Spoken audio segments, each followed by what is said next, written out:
যুক্তরাষ্ট্রে হামলার পরিকল্পনার দায়ে বাংলাদেশি বংশোদ্ভূত মার্কিন রেজওয়ানের ১৭ বছরের কারাদণ্ড। নিউ ইয়র্কে ক্রমে স্পষ্ট হচ্ছে স্যান্ডির ক্ষয়ক্ষতি, নিহতের সংখ্যা দাঁড়ালো ৯৮।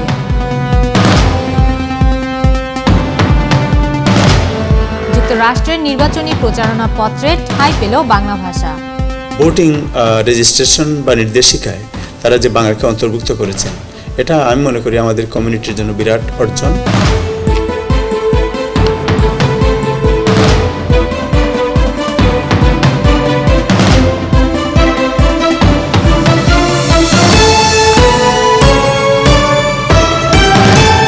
স্বাগত সবাইকে বিশ্বযোগের সাথে আছি আমি হিমিতা আজাদ। শুরুতেই যুক্তরাষ্ট্রের একটি আলোচিত মামলার রায়ের খবর। যুক্তরাষ্ট্রের প্রতিরক্ষা সদর দপ্তর, পেন্টাগন ও ওয়াশিংটনের সিনেট ভবন ক্যাপিটাল হিলে মামলা পরিকল্পনার অভিযোগে বাংলাদেশি বংশোদ্ভূত মার্কিন যুবক রেজওয়ানের ১৭ বছরের কারাদণ্ড দিয়েছে আদালত। ৬ মাসের আইনি প্রক্রিয়া শেষে এই রায় ঘোষণা করে বোস্টনের একটি আদালত। ২৭ বছর বয়সী যুবক রেজওয়ান ফেরদৌসকে বিতর্কিত স্টিং অপারেশনের মাধ্যমে ফাঁদে ফেলে গ্রেপ্তার করে এফবিআই। বিস্ফোরক ভর্তি দুর্নিয়ন্ত্রিত একটি বিমান দিয়ে ওই ভবনে হামলা পরিকল্পনার জন্য গত জুলাইয়ে তাকে অভিযুক্ত করে আদালত। তার বিরুদ্ধে জঙ্গি গোষ্ঠী আল কায়দাকে রসদ সরবরাহের অভিযোগও আনা হয়। ম্যাসাচুসেটসের অধিবাসী রেজওয়ান বোস্টনের নর্থ ইস্টার্ন বিশ্ববিদ্যালয়ের পদার্থবিজ্ঞানের ছাত্র ছিল। স্যান্ডি প্রসঙ্গ। যুক্তরাষ্ট্রের বিভিন্ন এলাকায় ধ্বংসের চিহ্ন রেখে গেছে ঝড় স্যান্ডি। সময় গড়ানোর সাথে সাথে স্পষ্ট হচ্ছে ক্ষয়ক্ষতির চিত্র। ঝড়ের ৩ দিন পর নিউ ইয়র্ক থেকে উদ্ধার করা হয়েছে ২টি শিশুর মৃতদেহ, আর নিউ জার্সিতে পাওয়া গেছে একজনের লাশ। এ নিয়ে যুক্তরাষ্ট্রে ঝড়ে নিহত মানুষের সংখ্যা দাঁড়ালো ৯৮ জন। বর্ণা তারানা জানাচ্ছেন বিস্তারিত।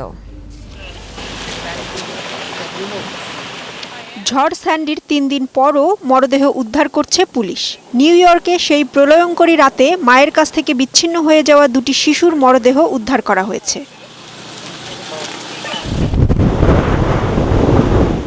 ঝড়ের পর এখনও বিধ্বস্ত নিউ ইয়র্কের অধিকাংশ এলাকা। স্যান্ডির তাণ্ডবে মাটির সাথে মিশে গেছে শত শত বাড়িঘর। বিধ্বস্ত এসব এলাকার হতাহতদের খোঁজ নিতে মাঠে নেমেছে সেনা সদস্যরা। বাড়ি বাড়ি গিয়ে মানুষের খোঁজ নিচ্ছেন তারা। সেই সাথে চলছে উদ্ধার তৎপরতা।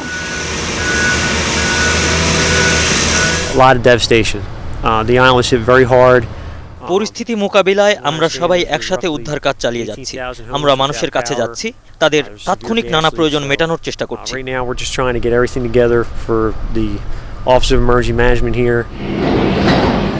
এদিকে স্যান্ডির আঘাত হানার পর বন্ধ থাকা পাতাল রেল আবারও সচল হয়েছে।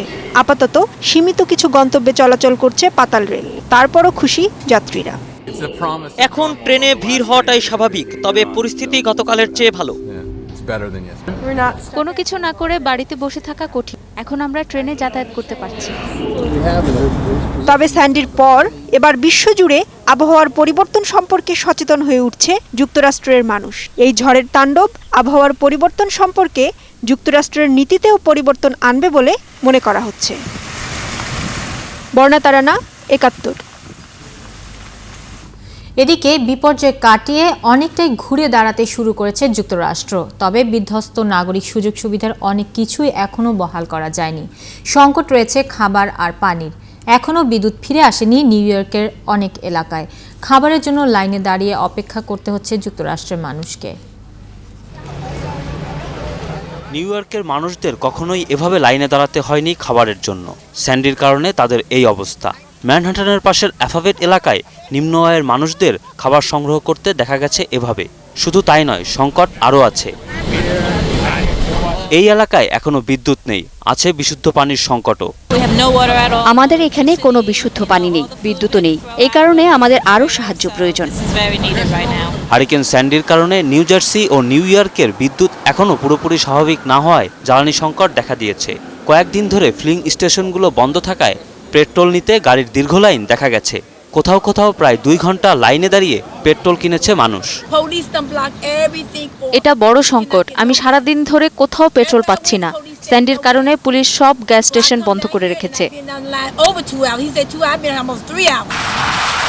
এদিকে ভার্জিনিয়ার পশ্চিমে তুষারপাতের মাত্রা বেড়ে গেছে। রাস্তায় বরফ জমে যাচ্ছে, যা সরাতে হিমশিম খাচ্ছে দমকল কর্মীরা।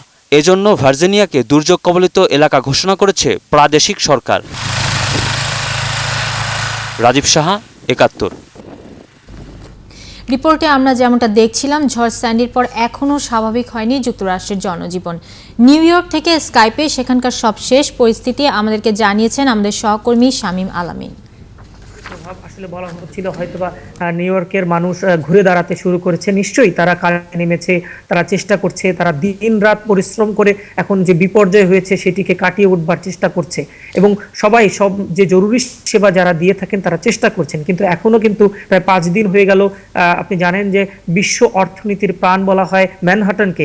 সেই ম্যানহাটনের আপনি মানে লোয়ার ম্যানহাটন সেটি ডাউনটাউনের, সেখানে কিন্তু বড় একটি অংশ জুড়ে এখনো বিদ্যুৎহীন। 5 দিন ধরে নিউ ইয়র্কের মতো একটি জায়গা বিদ্যুৎহীন, এটি ভাববার মতো একটি বিষয়। একই সাথে আপনার নিউ জার্সিতে যে প্রলয়ঙ্করী যে ঝড়টি হয়ে গেছে তার ফলে সেখানে যে তেলের ডিপো সেটি ক্ষতিগ্রস্ত হয়েছে, সেখান থেকেই নিউ ইয়র্কে জ্বালানি সরবরাহ হয়। একই সাথে বিভিন্ন ফ্লাইট বন্ধ ছিল, সুতরাং তেলের সরবরাহ বন্ধ হয়ে যাওয়াতে নিউ ইয়র্কে গাড়ি চলছে না ঠিক মতো এবং এক ধরনের হাহাকার মতো হয়ে যাচ্ছে। মানুষ চরম দুর্ভোগে পড়েছেন। আর কিছু কিছু ক্ষেত্রে আমি দেখেছি যে সরকারি পরিবহন চালু হয়েছে, একই সাথে এফ ট্রেন বলে একটি উপর দিয়ে যায় একটি ট্রেন আছে, সেটি ব্যবস্থা হয়েছে, কিন্তু পাতাল ট্রেন কিন্তু এখনো চলছে না। নিউ ইয়র্ক থেকে স্কাইপে স্যান্ডি বিপর্যস্ত যুক্তরাষ্ট্রের সব তথ্য আমাদের জানাচ্ছিলেন সহকর্মী শামীম আলামিন। হারিকেন স্যান্ডির পর পাল্টে গেছে যুক্তরাষ্ট্রের নির্বাচনী হিসেব নিকেশও। এটি প্রেসিডেন্ট বারাক ওবামার জন্য সুফল বা কুফল দুটোই বয়ে নিয়ে আনতে পারে। কারণ ঝড় পরবর্তী পরিস্থিতি মোকাবেলা ওবামা সরকারের তৎপরতা দেখে ভোটের সিদ্ধান্ত নিতে পারেন অনেক ভোটার। তাই প্রচারণার লড়াইয়ের শেষ মুহূর্তে গুরুত্বপূর্ণ রাজ্যগুলোতে সর্বশক্তি নিয়োগ করেছেন দুই প্রার্থী। হ্যারিকেন স্যান্ডি কেবল যুক্তরাষ্ট্রকেই তছনছ করেনি, ওলটপালট করে দিয়েছে মার্কিন নির্বাচনের সমস্ত হিসেব নিকেশ। ঝড় পরবর্তী সরকারি তৎপরতা দেখে ভোটের সিদ্ধান্ত নিতে পারেন অনেক ভোটার, আর সেটি ঘটতে পারে দোদুল্যমান ভোটারদের হাত ধরে। তাই আবারও ভাসমান ভোটারদের দ্বারে দুই প্রার্থী।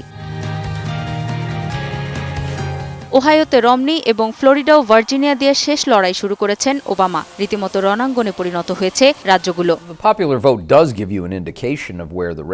পপুলার ভোট অবশ্যই আমাদের একটা ধারণা দেয় যে নির্বাচনী দৌড়টা আসলে কোন দিকে যাচ্ছে, তবে এটাই শেষ কথা নয়। পপুলার ভোটে কেউ জিতলেও ইলেকটোরাল কলেজে তিনি হারতে পারেন। আল গোরের নির্বাচনে আমরা সেটাই দেখেছি। What we also know is most states don't matter. We know how they're going to go. তবে এটাও ঠিক যে কিছু রাজ্যের পক্ষপাতিত্ব আগে থেকেই সবার জানা, যেমন নিউ ইয়র্ক ও ক্যালিফোর্নিয়ার ডেমোক্রেটদের আর টেক্সাস ও উটাহ রিপাবলিকানদের ঘাঁটি। যুক্তরাষ্ট্রের সব রাজ্যে ভোট হলেও মূল লড়াইটা হয় 9টি রাজ্যে। এই রাজ্যগুলোর ইলেকটোরাল ভোটই পাল্টে দিতে পারে নির্বাচনের চিত্র। আফসানা শাওন, ৭১। এদিকে যুক্তরাষ্ট্রের নির্বাচনী প্রচারপত্রে জায়গা করে নিয়েছে বাংলা ভাষা। নিউ ইয়র্কের নির্বাচন বোর্ড ভোটারদের কাছে পাঠানো তাদের নির্দেশিকায় এই প্রথমবারের মতো বাংলা ভাষাও যুক্ত করেছে। এর মধ্য দিয়ে বাংলা এখন বৈশ্বিক রূপ পেল বলে মনে করছেন যুক্তরাষ্ট্রের প্রবাসী বাংলাদেশিরা। নিউ ইয়র্ক থেকে আরও জানাচ্ছেন শামীম আলামিন। যুক্তরাষ্ট্রের সাধারণ নির্বাচনের প্রচারণা যখন চলছে, এরই মধ্যে একদিন ভোটারদের কাছে পোস্ট কার্ডের মাধ্যমে আসে একটি নির্দেশিকা, কিভাবে কোথায় ভোট দিতে হবে। নিউ ইয়র্কের বাংলাদেশিদের জন্য এবার চমকে ওঠার পালা, কেননা নির্বাচন বোর্ড থেকে পাঠানো এই নির্দেশিকা লেখা হয়েছে বাংলা ভাষাতেও। আমাদের কমিউনিটির লোকরা দীর্ঘদিন থেকে আন্দোলন করছেন নিউ ইয়র্ক সিটির বিভিন্ন বিষয়ে বাংলাকে অন্তর্ভুক্ত করার জন্য। তো নিউ ইয়র্ক সিটির তাদের ভোটিং রেজিস্ট্রেশন বা নির্দেশিকায় তারা যে বাংলাকে অন্তর্ভুক্ত করেছেন, এটা আমি মনে করি আমাদের কমিউনিটির জন্য বিরাট অর্জন। কেবল যুক্তরাষ্ট্রের নিউ ইয়র্কেই লক্ষাধিক বাংলাদেশির বসবাস, তাদের অনেকেই আবার ভোটার। রয়েছে পশ্চিমবঙ্গের বাংলা ভাষাভাষীও। নিউ ইয়র্কে এবার নির্বাচনের নির্দেশিকা লেখা হয়েছে 4টি ভাষায়, ইংরেজি, স্প্যানিশ আর চাইনিজের সাথে জায়গা করে নিয়েছে বাংলা। কেবল তাই নয়, আরও সুসংবাদ দিলেন জাতিসংঘে বাংলাদেশের স্থায়ী প্রতিনিধি। আমার তো মনে হচ্ছে যে গুড সাইন, এবং এর অর্থ হচ্ছে আমাদের ল্যাঙ্গুয়েজ, আমাদের লোকের পরিমাণ বেড়েছে, আমাদের ক্ষমতা বাড়ছে, আমাদের সম্মানের সাথে অন্যরা দেখছে। তবে নিউ ইয়র্কে বসবাসকারী বিশিষ্ট জনেরা বলছেন, ভোটে এবার প্রথম হলেও 2004 সাল থেকে শিক্ষা বোর্ডের নির্দেশনা অনুযায়ী স্কুল থেকে পাঠানো চিঠিতে বাংলা জায়গা করে নেয়। 2 বছর আগের আদমশুমারির আবেদনপত্রেও ছিল বাংলা। বাঙালিরা এখন বিভিন্ন মূলধারার সঙ্গে জড়িত, এখানকার মূলধারার সঙ্গে জড়িত, এবং তার ফলে কি হচ্ছে, এরা এখানে বাংলা ভাষাকে বিভিন্ন কাজে কর্মে ব্যবহার করছে। ওইটা একটা বলতে গেলে বাংলার একটা নতুন দিগন্ত খুলে দিয়েছে একটা বাংলা ভাষার। এমনকি কিছু হাসপাতালেও নির্দেশনা দেয়া হচ্ছে বাংলা ভাষায়। মর্যাদা প্রতিষ্ঠায় বাংলা ভাষার জন্য যে সংগ্রাম হয়েছে তার নজির নেই পৃথিবীর আর অন্য কোথাও, আর তাই এই ভাষা বিশ্বজনীন হবে, এটাই সবার প্রত্যাশা। এমনকি দাবি তোলা হয়েছে বাংলাকে জাতিসংঘের দাপ্তরিক ভাষা করার। এখানকার প্রবাসী বাঙালিরা আশা করছেন একদিন সেই স্বীকৃতিও পাবে বাংলা ভাষা। শামীম আল আমিন, 71, নিউ ইয়র্ক, যুক্তরাষ্ট্র। যুক্তরাষ্ট্রের নির্বাচনী প্রচারপত্রে বাংলা ভাষার ব্যবহারকে বাংলা আর বাংলাদেশিদের গুরুত্ব দেওয়ার নজির হিসেবেই দেখছেন বিশ্লেষকরা। সংখ্যার দিক থেকে বাঙালিরা অনেকটা এগিয়ে আছেন বলেই যুক্তরাষ্ট্র বিষয়টিকে গুরুত্বের সাথে দেখছে বলে মনে করছেন ঢাকা বিশ্ববিদ্যালয়ের আন্তর্জাতিক সম্পর্ক বিভাগের অধ্যাপক ডক্টর ইমতিয়াজ আহমেদ। এবং যেই আইন কানুন আছে তার মধ্যে অন্যতম আইন কানুন হলো যে কোনো ক্লাসরুমে 20 জনের ছাত্র যদি একটা ভাষার থেকে আসে তাহলে সেই ভাষার শিক্ষক রাখারও ব্যবস্থা, সেই ধরনের নিয়ম আছে। তো সেই হিসেবে যেহেতু বাংলাদেশি বা বাংলা ভাষা মানুষ অনেক বেড়েছে, কোনো সন্দেহ নেই, সেই হিসাবে এবং অনেকে ভোটার হয়েছে, তো স্বাভাবিকভাবে আমি মনে করি তাদের যেই নিয়ম এবং যেই প্র্যাকটিস হয়ে এসেছে, সেটা আগে স্প্যানিশ, এখন চাইনিজ, তারপর বাংলা ভাষা, সেই ধারাবাহিকতাই এটা আমার মনে হচ্ছে তারই একটা অংশ। যেহেতু বাংলা ভাষা মানুষ ওখানে অনেক বেশি সিটিজেনশিপ নিচ্ছে এবং বিভিন্ন লটারির মাধ্যমে, ডিবি লটারি ইত্যাদির মাধ্যমে গেছে, তার একটা অংশ হিসাবে একটা জনগোষ্ঠী হয়েছে। আমাদের দিক থেকে আমার মনে হয় বাংলা কালচারাল সেন্টার যেটাকে বলা হয়, অনেকটা ব্রিটিশ কাউন্সিল যেটা বহু বছর ধরে করে এসেছে, বা আমেরিকান কালচারাল সেন্টার যেভাবে আছে, আমাদের উচিত হবে বাংলাদেশ বা বাংলা কালচারাল সেন্টার করা। সেটা ওখানকার যারা বাঙালি আছে তাদের নিয়েই কিন্তু মিশ্রণ নিয়ে করা যেতে পারে। এদিকে যুক্তরাষ্ট্রের মতো ব্যাপক না হলেও হারিকেন স্যান্ডির আঘাতে বিপর্যস্ত কানাডাও। প্রাণ হারিয়েছে 2 জন। ঝড়ের কারণে কানাডার টরন্টোতে গাছপালা ভেঙে আটকে যায় রাস্তাঘাট। ঝড়ের পরই স্বল্প মাত্রার একটি ভূমিকম্প দেখেছে কানাডার মানুষ, তাই এখনও আতঙ্কে আছে কানাডার মানুষ। তবে 2 দিন পর এখন স্বাভাবিক হতে শুরু করেছে অন্টারিও ও কুইবেকের জনজীবন, চলছে পরিচ্ছন্নতার কাজ। স্যান্ডি দুর্যোগের পর উপকূলীয় এলাকা ঢেলে সাজাতে এবং দুর্যোগ মোকাবেলায় দীর্ঘমেয়াদী পরিকল্পনা নেওয়ার কথা ভাবছে কানাডা প্রশাসন।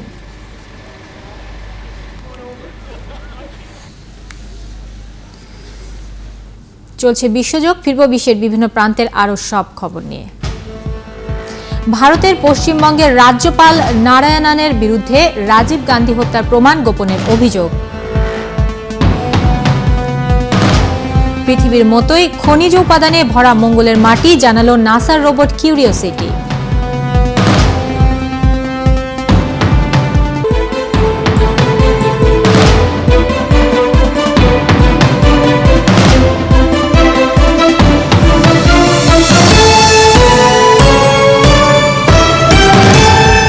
আছেন 71-এ, চলছে বিশ্বযোগ। বিরতির আগে আমরা যেমনটা শুনছিলাম যে যুক্তরাষ্ট্রের পর কানাডায় ঝড় স্যান্ডি আঘাত এনেছে এবং সেখানে তারা কিভাবে রিকভার করছে এই বিষয়টি নিয়ে আমরা আবার কথা বলবো। ঝড় স্যান্ডির পর কেমন আছেন কানাডাবাসী কিংবা প্রবাসী বাংলাদেশিরা, এ বিষয়ে আমরা জানতে কানাডার টরন্টো থেকে স্কাইপে সরাসরি যুক্ত হচ্ছি কানাডার বাংলা পত্রিকা বেঙ্গলি টাইমসের সম্পাদক জনাব শহীদুল ইসলাম মিন্টুর সাথে। শহীদুল ইসলাম, আপনি আমাদেরকে একটু বলবেন যে স্যান্ডির দুর্যোগে বাংলাদেশি প্রবাসীরা প্লাস যারা কানাডাবাসী আছেন তারা কতটা ক্ষতির মুখে পড়েছেন?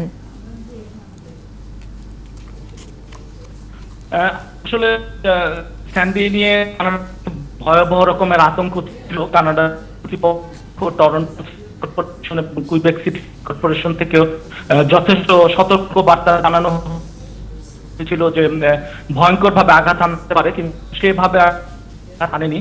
তারপরও যে স্যান্ডির ভাবে এখানে প্রায় 1.5 লক্ষ, শুধুমাত্র অন্টারিও প্রভিন্সে 1.5 লক্ষ মানুষ অন্ধকারে ডুবেছিল, তার মধ্যে সবেমাত্র 1 লক্ষ মানুষের মানে পুনঃসংযোগ দেওয়া সম্ভব হয়েছে টরন্টো হাইকোর্ট কর্তৃপক্ষ থেকে। 50,000 মানুষ ইতিমধ্যে অন্ধকারে রয়েছে এবং 2 জন মারা গেছে। বেসিক্যালি আমাদের টোটাল আরেকজন আমাদের কিন্তু একজন হাইড্রোকর্মী উনি বিদ্যুতের সংযোগ পুনঃস্থাপনের কাজ করতে গিয়ে মারা যান।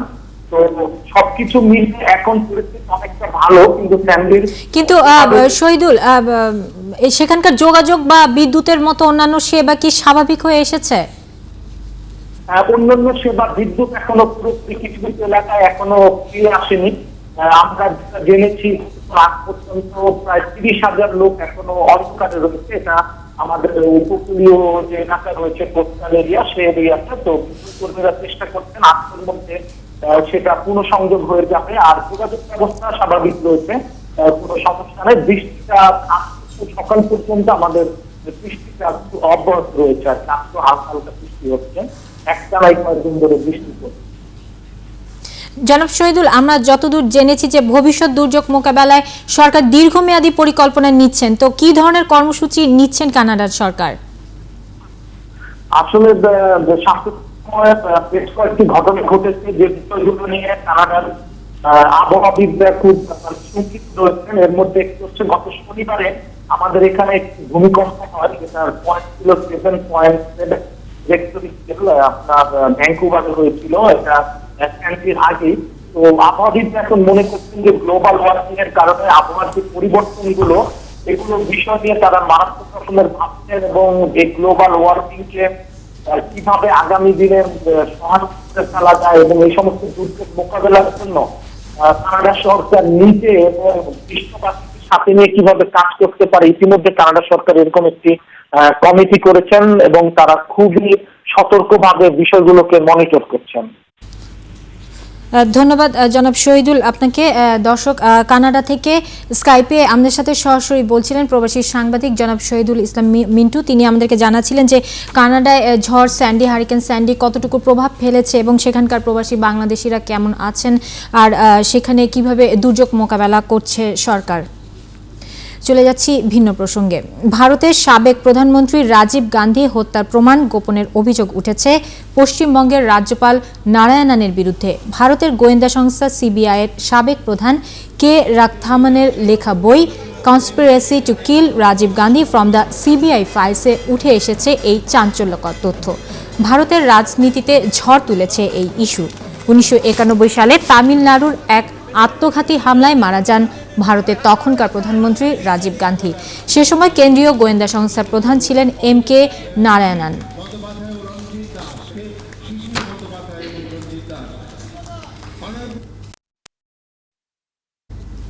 মালালা প্রসঙ্গ। পাকিস্তানের সাহসী কন্যা মালালার অবস্থার উন্নতি হচ্ছে। বৃহস্পতিবার লন্ডনের কুইন এলিজাবেথ হাসপাতাল কর্তৃপক্ষ বলেছে ধীরে ধীরে তার অবস্থা ভালোর দিকে যাচ্ছে। পাকিস্তানের সোয়াত এলাকায় তালেবান জঙ্গিদের গুলিতে আহত মালালা খুব দ্রুতই সুস্থ হচ্ছেন। তার শারীরিক কর্মক্ষমতা ফিরে আসছে।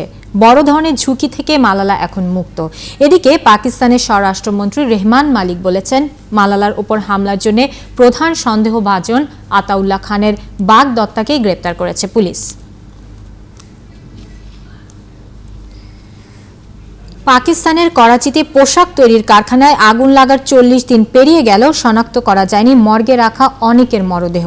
নিজ পরিবারের মানুষটির লাশ নিতে প্রতিনিয়ত কষ্টকর অপেক্ষার প্রহর গুনতে হচ্ছে স্বজনদের। গত 40 দিন ধরে করাচির একটি মর্গে রাখা আছে 32টি লাশ। তাদের ডিএনএ নমুনা পাঠানো হয়েছে ইসলামাবাদে। সেই রিপোর্ট এখনো আসেনি, তাই লাশও ফিরে পাচ্ছেন না স্বজনরা। রাতে ছোট ছেলে মেয়েরা উঠে জিজ্ঞেস করে তাদের বাবা মা কোথায়, আমরা কিভাবে এদের সান্ত্বনা দেব। দরজায় কেউ কড়া নাড়লেই তারা বলে দাদি মা এসেছে। তো তসল্লি হ্যায় লেকিন বাউ কি জো তসল্লি নেই হো সকতা। আপিল করতে হ্যায় কি আমরা ক্ষতিপূরণ চাই না, শুধু ছেলের মরদেহ চাই। ডিএনএ টেস্টের কথা বলে 40 দিন পার করা হয়েছে, কিছুই হয়নি। কোন হয়ে যাবে। সৌদি আরবের রিয়াদে জ্বালানিবাহী একটি ট্রাক বিস্ফোরণে মারা গেছে 22 জন, নিখোঁজ রয়েছে 3 জন। বৃহস্পতিবার সকালে রিয়াদের পূর্বাঞ্চলে একটি ওভারপাসের সাথে ধাক্কা খেয়ে ট্রাকটি বিস্ফোরিত হয়। 300 মিটার জুড়ে ছড়িয়ে পড়ে আগুন। ক্ষতিগ্রস্ত হয় আশপাশের এলাকা। নিহতদের পরিচয় জানানো হয়নি। এবার অ্যাপল জ্বরে আক্রান্ত হয়েছে জাপান ও কোরিয়া। শুক্রবার সকাল থেকে শুরু হবে আইপ্যাড মিনির বিক্রি। তাই বৃহস্পতিবার রাত থেকেই সিউলের ক্রেতাদের এই লম্বা লাইন। ক্রেতাদের চাপে বেলা 11টার বদলে সকাল 8টাতেই শোরুম খুলতে বাধ্য হন কর্তৃপক্ষ। আর অ্যাপেলের এই নতুন পিসিতে হুমড়ি খেয়ে পড়েন ক্রেতারা। আমি নতুন আইপ্যাড মিনি কিনতে পেরেছি। এই আইপ্যাড মিনি আমার মেয়ের জন্য কিনেছি। আইপ্যাড মিনি দেখতে আগের আইপ্যাডের কাছাকাছি, তবে এটা ব্যবহার করতে আরো সুবিধা হবে। অ্যাপেলের আইপ্যাড মিনি মাত করেছে জাপানের ক্রেতাদেরও। টোকিওতে অ্যাপেলের শোরুমের সামনেও দেখা গেছে ক্রেতাদের লম্বা লাইন। প্রায় 300 ক্রেতা খাবার স্লিপিং ব্যাগ নিয়ে লাইনে এসে দাঁড়িয়েছেন।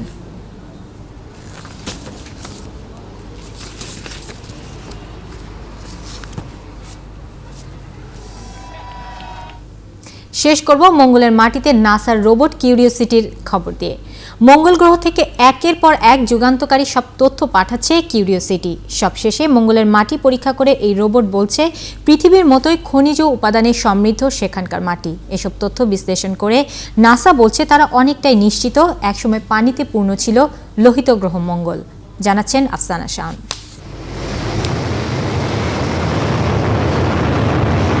মঙ্গলের মাটি তুলে নিল রোবট কিউরিওসিটি। উদ্দেশ্য এর গুণাগুণ পরীক্ষা। মঙ্গলের মাটি নিয়ে তাতে এক্স-রে লাইট দিয়ে ভেঙে চুরে নানাভাবে সেই মাটি পরীক্ষা করেছে কিউরিওসিটি। আর এর সবই করা হয়েছে স্বয়ংক্রিয়ভাবে। কিউরিওসিটির এই পরীক্ষার ফল যা এলো তা রীতিমতো বিস্ময়কর। যুক্তরাষ্ট্রের হাওয়াই দ্বীপের সাথে মিল আছে মঙ্গলের এই মাটির। হাওয়াইয়ের মতোই মঙ্গলের মাটিতেও প্রচুর পরিমাণে ব্যাসল্ট জাতীয় উপাদান পাওয়া গেছে। আগ্নেয়গিরি লাভা থেকে তৈরি হওয়া মাটিতেই এই উপাদান পাওয়া যায়। এছাড়াও মঙ্গলের মাটিতে প্রচুর মোটা বালির অস্তিত্ব আছে। রয়েছে অলিবাইন আর পাইরক্সিনের মতো খনিজ উপাদানও। এসব দেখে একটা বিষয়ে নিশ্চিত হয়েছেন বিজ্ঞানীরা, আর তা হলো মঙ্গলে পানির অস্তিত্ব।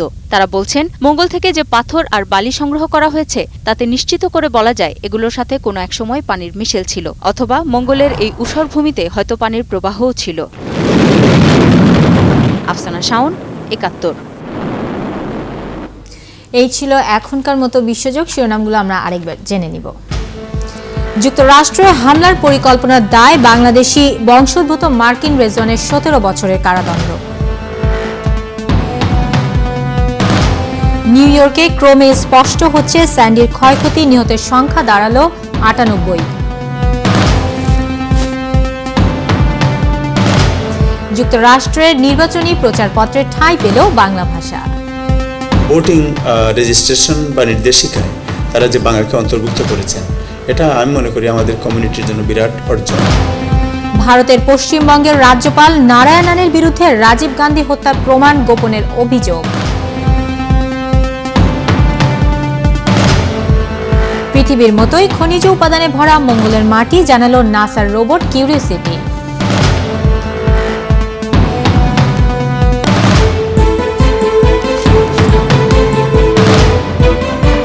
বিশ্বযোগের আমাদের এখনকার আয়োজনে এটুকুই ছিল। বিশ্বকে জানতে দেখুন বিশ্বযোগ আর থাকুন ৭১।